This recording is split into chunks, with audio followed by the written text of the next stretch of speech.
Hola, ¿cómo están? Mi nombre es Lore, soy docente de esta materia de la Universidad de Buenos Aires y bueno, hoy vamos a hablar de membranas.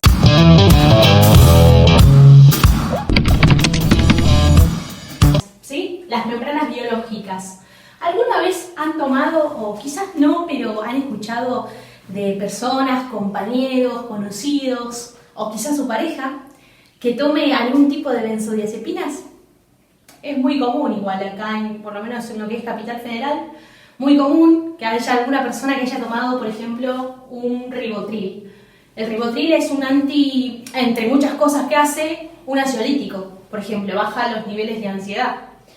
Entonces, hay un montón de fármacos. Pero, ¿por qué empieza hablando de fármacos, Lore? Estoy viendo membranas. Bueno, porque justamente esos fármacos van a ir a blancos específicos en nuestra célula.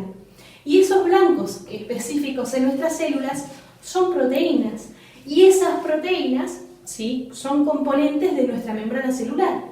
En el caso de este ejemplo que yo les di, de esta benzodiazepina, por ejemplo, es un fármaco que lo que hace es unirse a un canal GABAérgico de cloro, y lo abre, por ejemplo.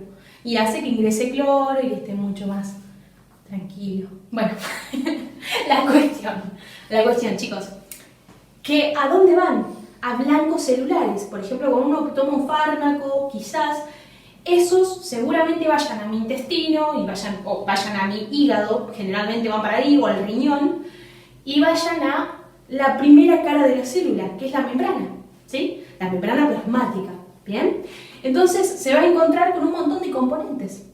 Entre ellos estas proteínas, que como les conté recién, un ejemplo, le va a dar la funcionalidad a mi célula. O sea que la composición proteica de la membrana le está dando función. Si siguen viendo la lista de reproducción, habrán visto en la clase introductoria, después de la clase introductoria, la clase de biomoléculas. Y en biomoléculas orgánicas, nosotros vimos las 4 biomoléculas fundamentales.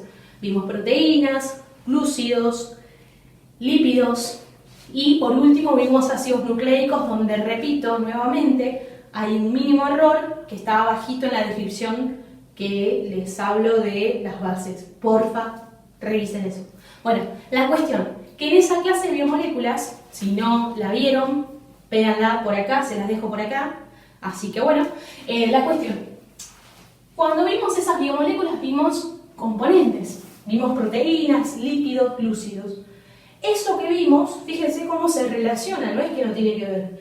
Esos componentes van a formar las membranas.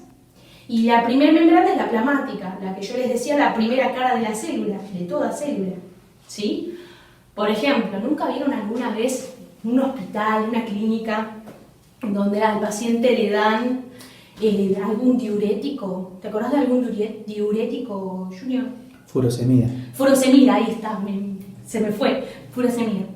Ese diurético de asa va, gracias, a nuestro riñón, por ejemplo, y el riñón, ¿qué es? Es un órgano. Y los órganos, como vieron en la clase introductoria, están formados por tejidos, y los tejidos por células. Y ese diurético, ¿qué hace? Va específicamente a un canal, ¿sí?, donde hay sodio, bueno, es bastante inespecífico, pero entre ellos está el sodio. Y lo que hace es tratar de hacer que el sodio se vaya y haga que justamente la persona, al no entrar sodio, que atrae agua, haga más pis, pueda orinar. Y eso se usa en la clínica. Pero ¿a dónde fue ese fármaco? Fue a la membrana de una célula. Fue a regular la función de un componente proteico de la célula. Por eso es importante que ustedes sepan de membranas los componentes, ¿sí? Que es algo que ya veníamos viendo en la clase de biomoléculas. Entonces lo pueden ir relacionando. Entonces, chicos, vamos por acá. Cuando hablamos de membranas, entonces, nosotros acá vamos a hacer hincapié en la membrana plasmática, o sea, la primera cara de la célula, de cualquier célula de nuestro cuerpo, ¿sí? Porque somos organismos pluricelulares, estamos formados por miles de células, ¿bien? Es la primera cara. Pero tienen que recordar que esa composición, que si bien nosotros la vemos en la membrana plasmática, La plasmática es la que limita el lado intracelular o protoplasma del lado extracelular, del lado de afuera. Esa membrana la vamos a estudiar ahora, pero deben saber que el componente lipídico, proteico, de azúcares, esos componentes también lo tiene cualquier membrana que está dentro de esta célula, que específicamente es la célula eucariota. Tiene muchas membranas internas. Yo los voy a poner en cuadradito, pero bueno, son las organelas, los órganos de mi célula. El aparato de Golgi. Si querés, Lore, poné extracelular para que se vea, porque no sale en cámara. Ponela más abajo, para que sepan que extracelular está por fuera de la membrana. Ahí está, perfecto, gracias.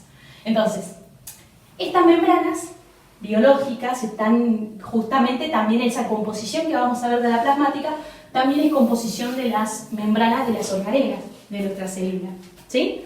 Pero vamos a enfocar en la membrana plasmática. Entonces, con esa introducción que les vine dando, vamos a ver, ¿qué me importa a mí? Componentes. Obvio, me recontra importa que sepan ustedes los componentes. ¿Cuáles son los componentes? Los que vieron en biomoléculas, o sea, no se aleja de lo que vienen viendo, ¿sí? Esos componentes son lípidos, proteínas, que como habíamos empezado, ellas van a determinar la función que cumple esa célula, generalmente. Lípidos, proteínas, glúcidos. Ácidos nucleicos no, porque eso es el material genético, ¿sí? Pero lípidos, proteínas y glúcidos, esas tres biomoléculas que vimos en la clase de biomoléculas, van a conformar parte de la membrana. De cualquier membrana, pero hoy vamos a ver la membrana plasmática. ¿Bien? Ahora, ¿qué otra cosa más tienen que prestar atención a la hora de leer su bibliografía oficial? Que los lípidos, el componente lipídico, vamos a encontrar varios subtipos. Entre ellos vamos a encontrar fosfolípidos. De nuevo, si no se acuerdan qué significan estos nombres, les sugiero la clase de biomoléculas, ¿sí? Fosfolípidos tienen que saber bien cómo está formado, todos. 2 ácidos grasos, un glicerol y un fosfato. ¿Bien? Como a modo recordatorio. Fosfolípidos, si es una célula vegetal, colesterol. ¿Dije bien? Dije mal. Si es una célula vegetal, colesterol, no. ¿Sí? Lo dije mal yo. ¿Colesterol si es vegetal? No. Pero si es animal, sí. Ahí la prefiero yo. Pero bueno, lo dije ahora. Es importante que sepan que el colesterol, si es una célula vegetal, no está. Pero si es animal, sí podemos ponerla como componente. Recordemos, esto animal. Otro componente, fosfolípidos, colesterol, y después teníamos otro componente más, glucolípidos. ¿Vieron que no se aleja de lo que ustedes vieron? Ahí está. Ahora, ese es el componente lipídico. De los fosfolípidos, tienen que saber que forma parte del 50% de toda la membrana. Y esos fosfolípidos son varios tipos, ¿sí? Por ejemplo, el fosfatidil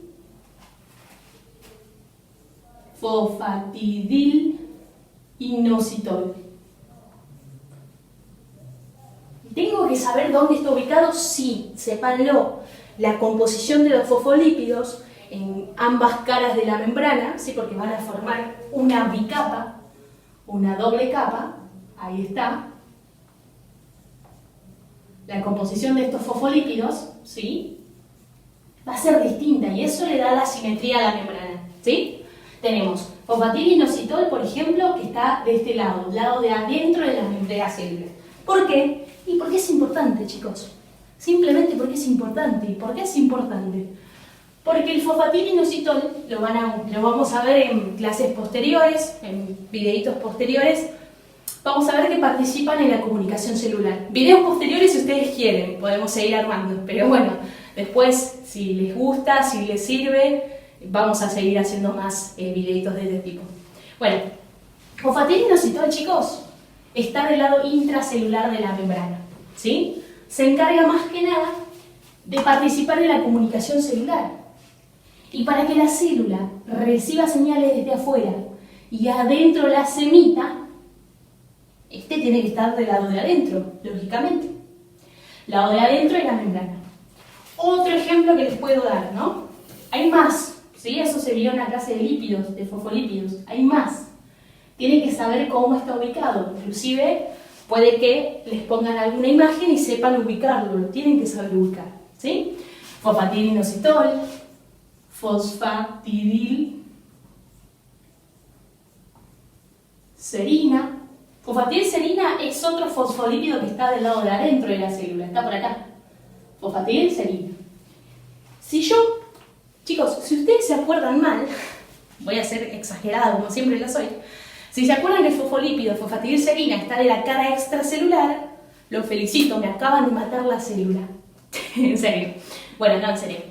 ¿Por qué? Porque si ese fosfolípido, fosfatidilserina, estuviera de la cara extracelular, por afuera, eso indica que esa célula está entrando en mecanismo de muerte celular, en apoptosis. Entonces, generalmente en condiciones normales para la célula, de fosfatidilserina, ese fosfolípido se encuentra del lado intracelular de la membrana, ¿sí? Y así es como los componentes fosfolipídicos se van ubicando en diferentes formas en la bicapa. Lo tienen que saber, esa imagen está en cualquier libro, ¿sí? Cualquier libro que vean de biología, ¿bien? Entonces, eso como componente fosfolipídico. Y obvio les recomiendo el libro de Robertis, la parte de membrana, la verdad es que está muy lindo como está explicado. De Robertis, lo que es segundo parcial como que es medio, a mí personalmente no me gusta tanto, eso depende de ustedes, pero lo que es primer parcial está buenísimo como lo explica y la parte de membranas, ¿sí? Y ahí hay imágenes donde la ubicación de los fosfolípidos la pueden ver, ¿bien? Ok, colesterol en células animales. Ojo chicos, acá les di un par de ejemplos nada más, ¿eh? Hay más fosfolípidos, ojo, búsquenlo, hay mucho más, son cosas importantes. Colesterol también es importante que lo sepan, que se encuentra en la membrana biológica de las células animales, ¿sí? Entre medio de los fosfolípidos, ¿sí? Célula vegetal no está. Y glucolípidos, es importante que sepan que son lípidos que están unidos a azúcares y están de la cara extracelular, ¿sí? Del lado de afuera. Ahora, para que no se me aburran, sigamos un poquito más. Estos lípidos, estas proteínas. Proteínas, como ustedes saben, tenían varias formas, varias estructuras, ¿sí? Y estas proteínas pueden ser, en la membrana vamos a ver que las proteínas pueden ser, lo voy a poner acá, integrales de membrana o periféricas. ¿Cómo sería eso? Puede estar de esta forma, por acá, atravesando toda la membrana, y ya chicos, ya se los dice, integral, transmembrana, atraviesa la membrana, ¿sí? Y otras periféricas. Ahora, por ejemplo, la típica pregunta es, ¿cómo los mecanismos de transporte utilizan la membrana? Algunos usan proteínas, otros no. Pero si uso proteínas, no voy a usar proteínas periféricas que están de un lado y del otro. No me sirve. Yo quiero meter cosas a la célula o sacar cosas de la célula. ¿Cómo va a ser? Y tiene que ser integral de membrana, tiene que ser transmembrana. Yo tengo que ingresar cosas o sacar cosas.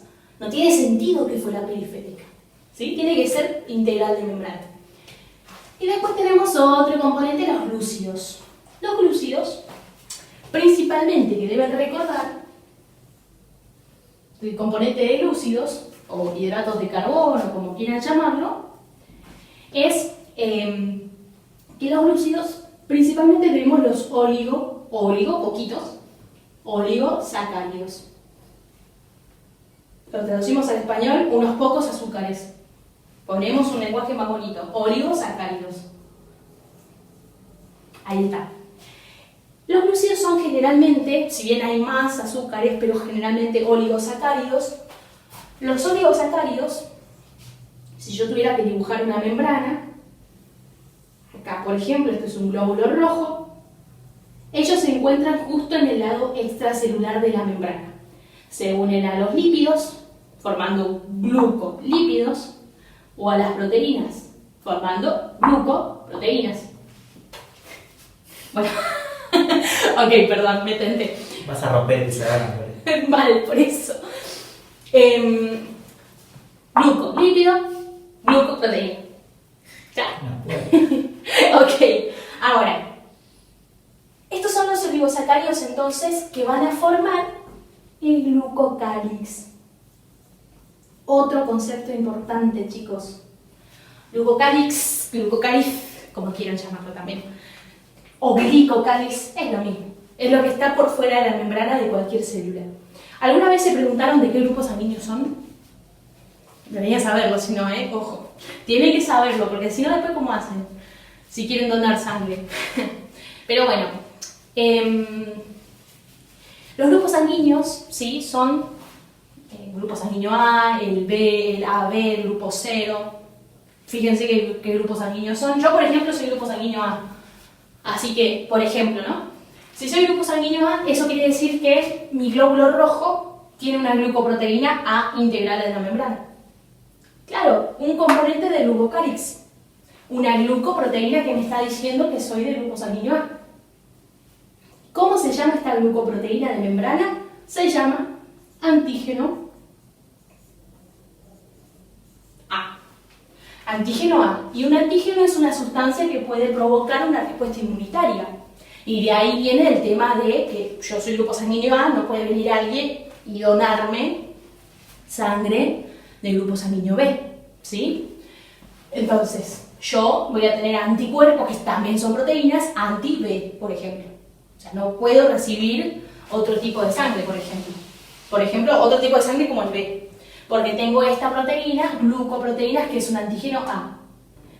¿Pero qué es? Un ejemplo nada más, ¿sí? Me está dando la especificidad a mis glóbulos rojos. Es una glucoproteína.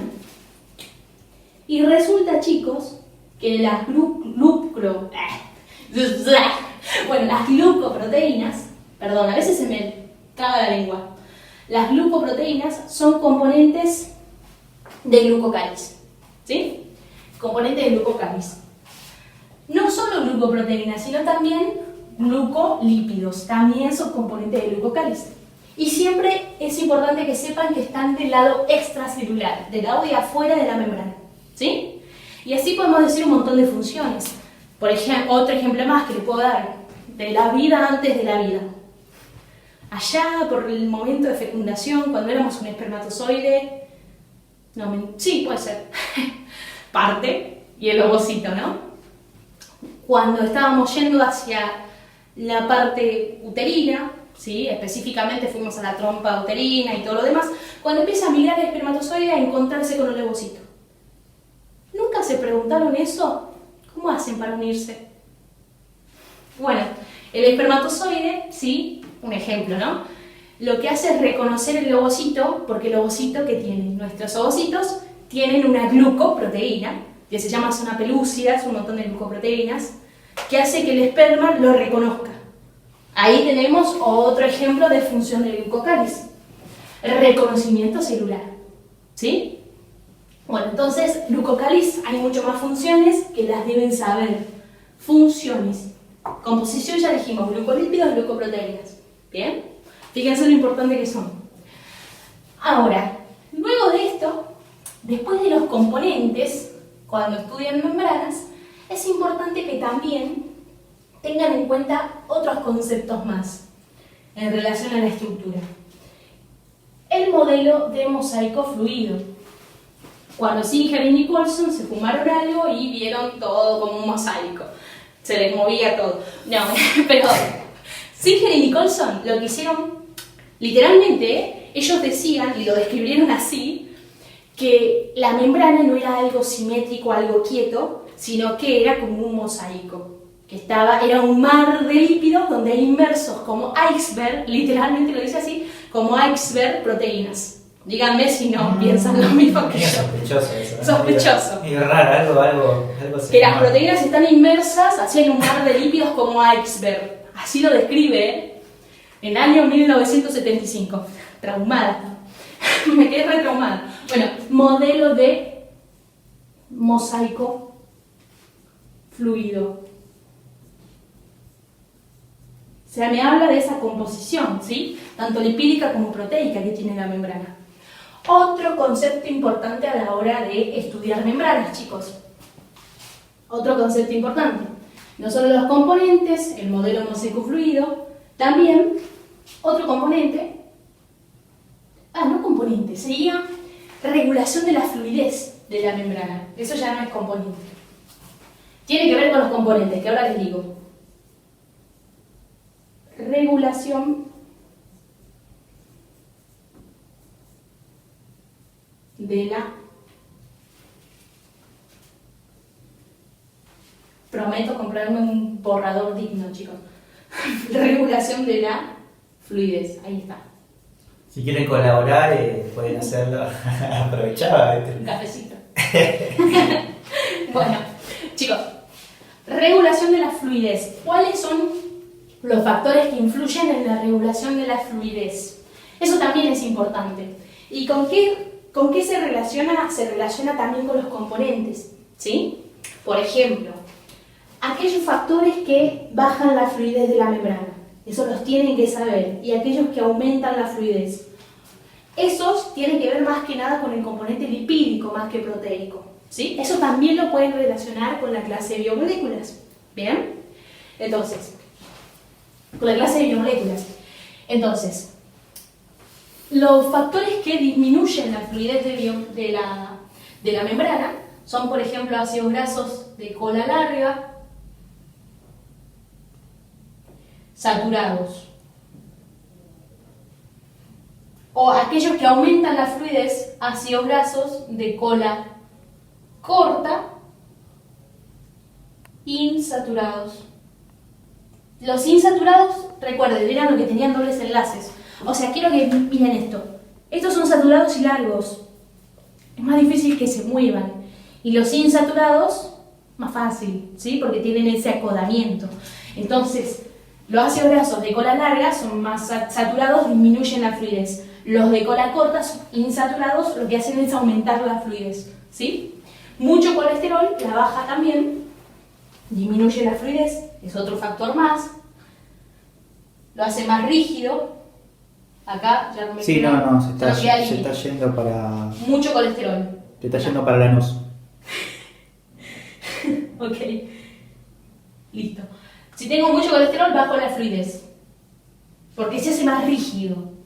Y si tengo menor concentración de colesterol, menor cantidad, eso va a hacer que aumente la fluidez. Bien, o sea, los factores reguladores de la fluidez de la membrana también es importantísimo que lo sepan, y son estos. ¿Qué otra cosa más acerca de membranas? Simplemente que sepan, en relación al modelo mosaico fluido, que no es algo quieto, es que sepan los movimientos. Los lípidos, como los fosfolípidos, se mueven, ¿sí? Las proteínas también, siempre las excluyen, pero también se mueven. Tienen movimiento.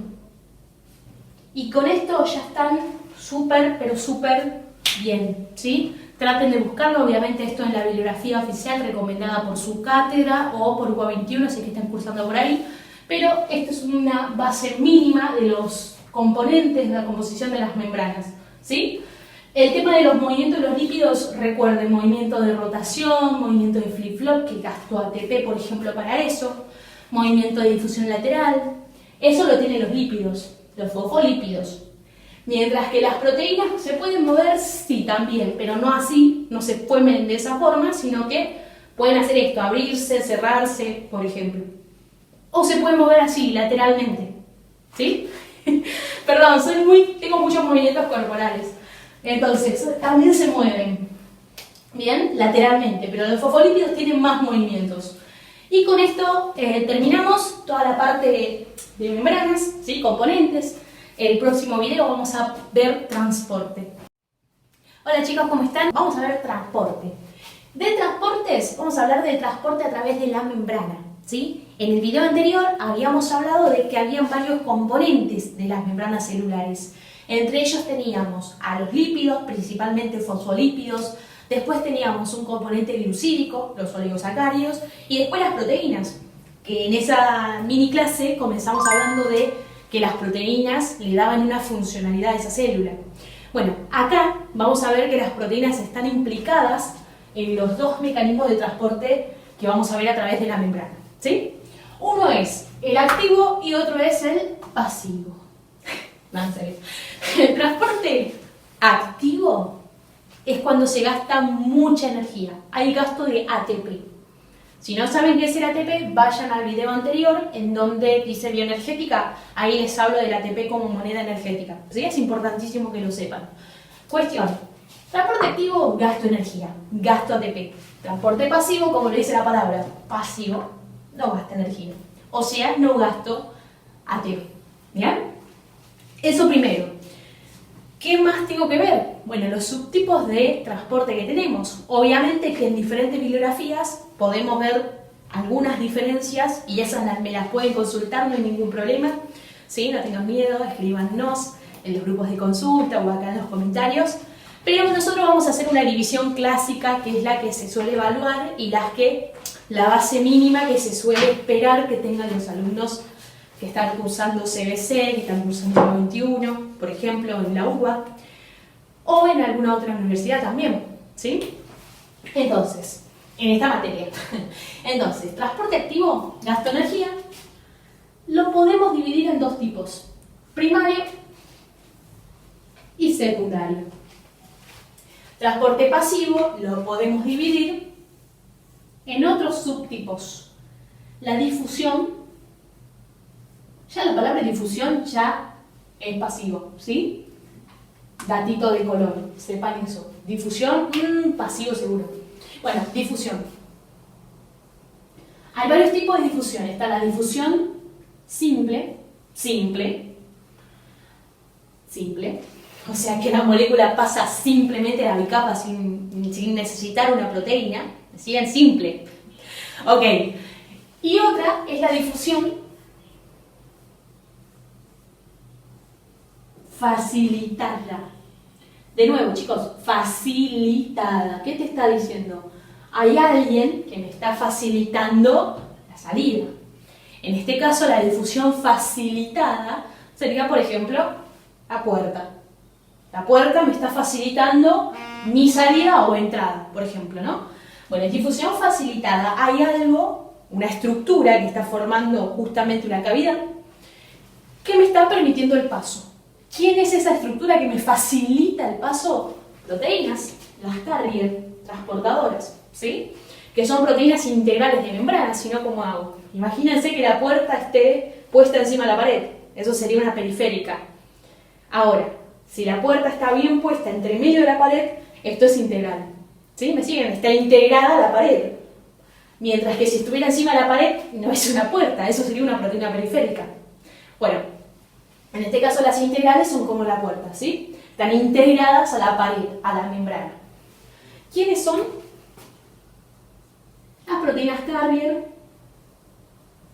carrier, transportadoras, permeasas, llevan esos tres nombres, lo van a encontrar en los diferentes libros de biología. Y las proteínas canales, por ejemplo. Los canales. También vamos a encontrar otras proteínas integrales, las aquaporinas. Bien, las aquaporinas. Este es facilitar. Dentro del pasivo también tengo otro subtipo más, que también deben saberlo, ¿sí? Que es la ósmosis. Osmosos me salió. Ósmosis. Ok. Dentro del activo, yo lo dividía en dos. Primario, secundario. Primario quiere decir que sucede primero y con gasto de energía, ¿sí? Directamente. Y secundario porque es secundario al primario. Parece bastante sencillo, como lo digo, sí, porque el primario gasta ATP directamente. El secundario va a depender de que este primero gaste energía, genere gradientes, diferencias y se aprovecha de eso. Es secundario al primario. O sea que gasta ATP indirectamente. ¿Cuáles son? Dentro del primario, chicos, están las bombas. Digo bombas porque hay muchas en las células. Entre ellas, la más importante que no pueden no saber y no podríamos respirar, no podríamos vivir sin ella, estaríamos muertos. Siempre Junior me dice que soy bastante exagerada, pero de verdad, estaríamos muertos sin la bomba sodio-potasio, ¿sí? Porque ella lo que hace es generar diferencias de gradientes y mantener esa diferencia. Si no tuviésemos la bomba sodio-potasio ATPasa, que les recomiendo la estudien bien, nuestras células estarían en un equilibrio con el ambiente, con el medio ambiente. Y en ese momento que llegásemos a ese equilibrio es porque ya nos morimos. Por eso la bomba, lo que hace, bomba sodio-potasio ATPasa, es mantener una diferencia de gradientes. Gradientes. Otro concepto más. Gradientes, quiero que se imaginen que acá, por ejemplo, cuando hablamos de gradientes y cuando ustedes lean en sus libros gradientes de concentración, quiero que se imaginen, yo estoy acá, por ejemplo, esto es el subte, por ejemplo, ¿no? El subte acá está súper lleno. Todos alguna vez habremos subido al subte o quizás no, pero lo vemos, lo hemos visto en la tele. Antes de la pandemia estábamos como sardinas ahí, todos amontonados. Bueno, dentro del subte, por ejemplo, nos pasaba, a todos creo que le habrán pasado, ¿no? Estábamos un montón de personas así, todos súper amontonados, en una gran concentración de personas. Y para salir por la puerta, no se ve la puerta, pero para salir por la puerta, tenía que pasar algo, ¿no? La puerta, tac, llegaba un momento que tac, se abría y otro momento que se cerraba. Entonces, ¿qué pasaba? ¿Qué nos pasaba en ese momento? En ese momento que yo para salir a mi lugar, ¿cómo podía salir? Ya se imaginarán que salía siendo empujada, me empujaban, o sea, ni siquiera podía salir por mis propios medios, no sé si les pasó, pero a mí me pasó, que salía directamente, por difusión. Bueno, y que tenía que salir por una puerta, no podía salir por la ventana, sí o sí por una puerta, que representaría un transportador, un carrier, por ejemplo. Yo tenía que salir. Y cuando salía, iba directamente, ni un esfuerzo, porque ya me empujaba. Bueno, quiero que hagamos esa analogía. Eso es una representación, un ejemplo que siempre doy, que es el gradiente de concentración. Era todas las personas, nosotras dentro del subte. Si hay un gradiente de concentración, una concentración de sustancias separadas por una distancia. La distancia es las paredes del subte, ¿no? Y la puerta. Esa es la distancia. Eso representaría la membrana de la célula.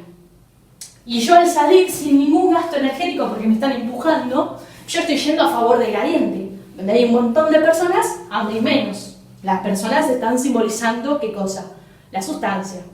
Estoy yendo a favor del gradiente. Donde hay muchísimo, donde hay menos. ¿Gasté energía? No, me empujaron. Bueno, lo mismo pasa en la difusión facilitada por carrier.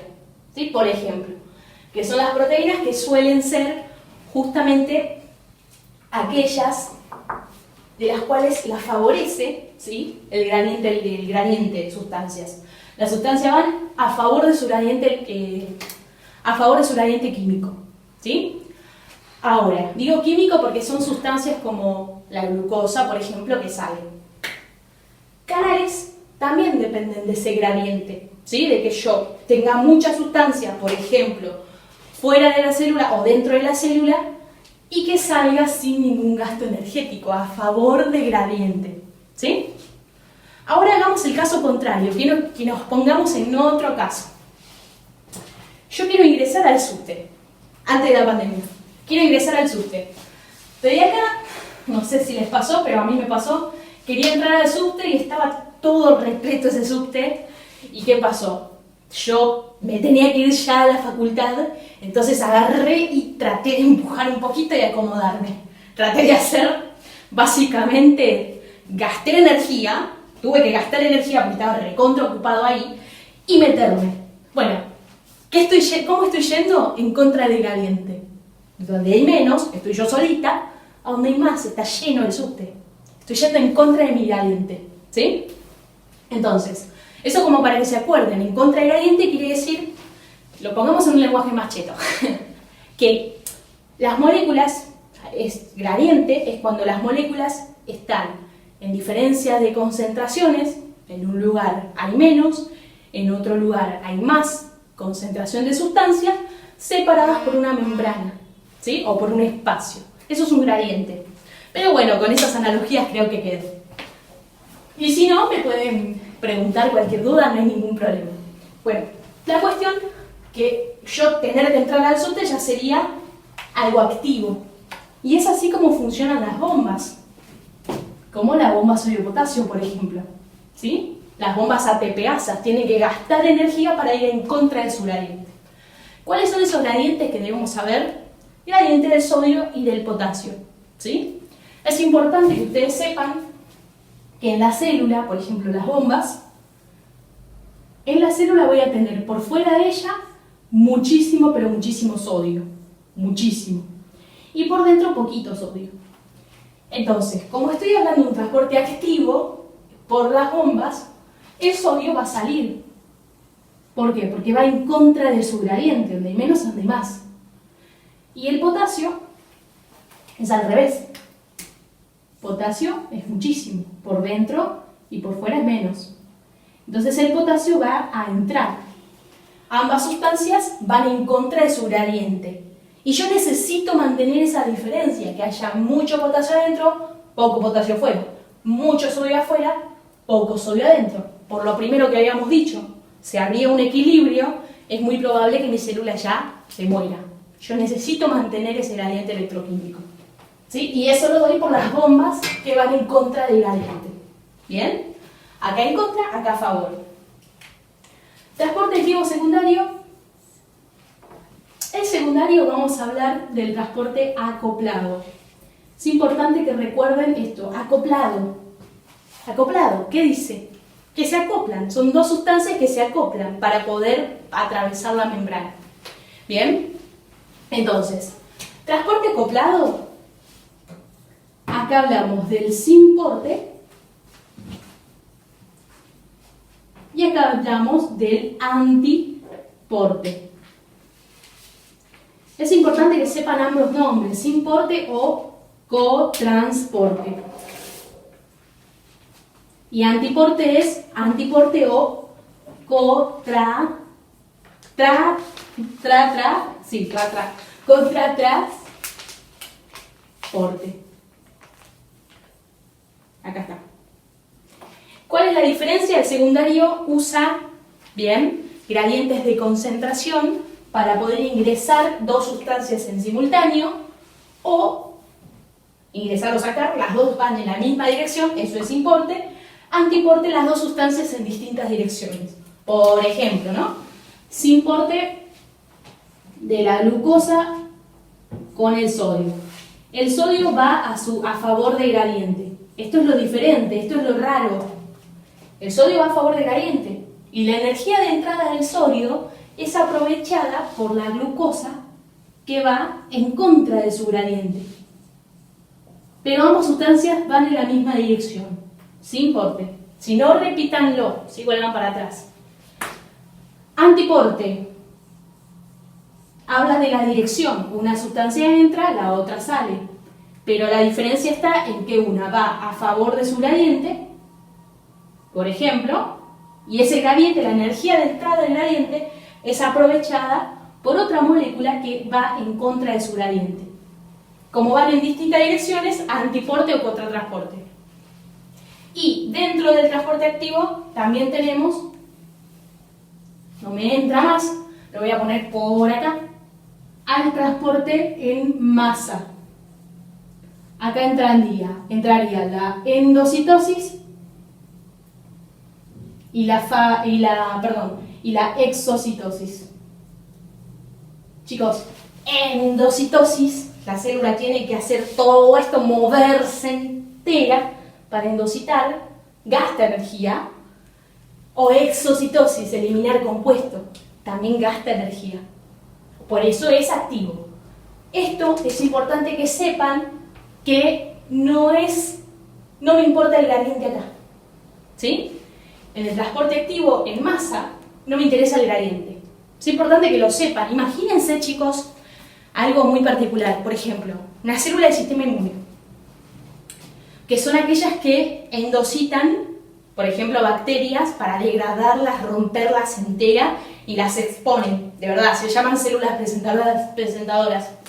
La cuestión, células presentadoras de antígeno. La cuestión, esas células, si agarran una bacteria y si yo tuviera que esperar a que tenga todo un gradiente de bacterias para recién endositarla, estoy al horno. Y además, o si tengo que hacer en contra del gradiente, estoy al horno, porque tendría que tener mucha bacteria dentro de la célula, no tiene sentido. Entonces, el transporte en masa, no me importa el gradiente. ¿Es activo por qué? No por el gradiente, sino porque ella mueve toda la membrana para poder envolver la partícula. ¿Sí? Por ejemplo, partícula sólida, endocitosis, vamos a decir que es fagocitosis, o una macromolécula fluido, la endocitosis va a ser pirinocitosis. Bien, entonces, independiente del gradiente, el transporte en masa. Ahora, todo esto, transporte activo. Pasivo, importante que sepan de Carrier qué molécula ingresa, por ejemplo la glucosa, ¿sí? Suelen ser saturables estas proteínas. Los canales, que por ellos pasan guiones y estos pueden estar regulados, ¿sí? Las acuaporinas, que por ellas pasan grandes cantidades de agua. Ustedes deben saber, chicos, cuáles son aquellas moléculas que ingresan o egresan por estas proteínas y cuáles son las características de cada uno. Y la difusión simple, porque simplemente pasa la molécula. Imagínense que yo para respirar, ingresar mi oxígeno y liberar dióxido de carbono tuviera que gastar energía. Estamos fritos si tenemos que hacer eso en cada respiración. No nos dimos cuenta que estamos respirando hasta ahora. Esto lo hace el oxígeno, como los gases como el oxígeno, el nitrógeno, el dióxido de carbono, ingresan y egresan de la célula por difusión simple. ¿Sí? O sea que pasan la membrana sin ningún problema. O componentes hidrofóbicos de la misma naturaleza de la membrana también, ¿sí? Pasan por la célula por difusión simple. O agua, una moleculita también. Es importante que sepan cuáles son esos compuestos. Y ósmosis, con esto ya termino. El concepto básico, que lo pueden aplicar en todo lo que ustedes van a ver después en sus bibliografías y en la forma en que lo van a evaluar, es esto. Ósmosis, pasaje de agua. Se mueve agua, ¿sí? Es el pasaje de agua de un lugar más diluido a uno más concentrado. ¿Cómo es eso? Bueno, todos hemos tomado un vaso de jugo alguna vez que estaba muy con mucho sabor, como que estaba muy concentrado. Bueno, esto sería más concentrado. Le voy a poner un nombre más bonito. Hipertónica. Hiper mucho, tónico. Y a este hipotónica. Hipo es menos, hipo para abajo, ¿sí? Hipotónico. ¿Por qué? Porque está más diluido. Acá el jugo me excedí con el agua, ¿sí? A eso hago referencia. El jugo sería el soluto. Entonces, de ósmosis, sabiendo este concepto, pueden aplicarlo en diferentes ejercitaciones. Si no, suscríbanse, activen la campanita. Vamos a subir más videitos si es que quedó alguna duda. Pero fíjense, el agua difunde de un lugar hipotónico, o sea, más diluido, a uno más concentrado. El agua, no el soluto, no se mueve el soluto, se mueve el agua. Perdonen. Bueno, no sé qué me pasó. Y esto es transporte, ¿sí? A modo resumido. Se me cortó. ¿Se fue la voz? Se Lo fue. editamos. Mentira, no. Chao, chicos. No se olviden de suscribirse, activar la campanita, poner me gusta si les gustó y si quieren que subamos más videos, ¿sí? Comenten si es que tienen alguna pregunta, alguna duda. Y nada, nos vemos en la próxima. Chao.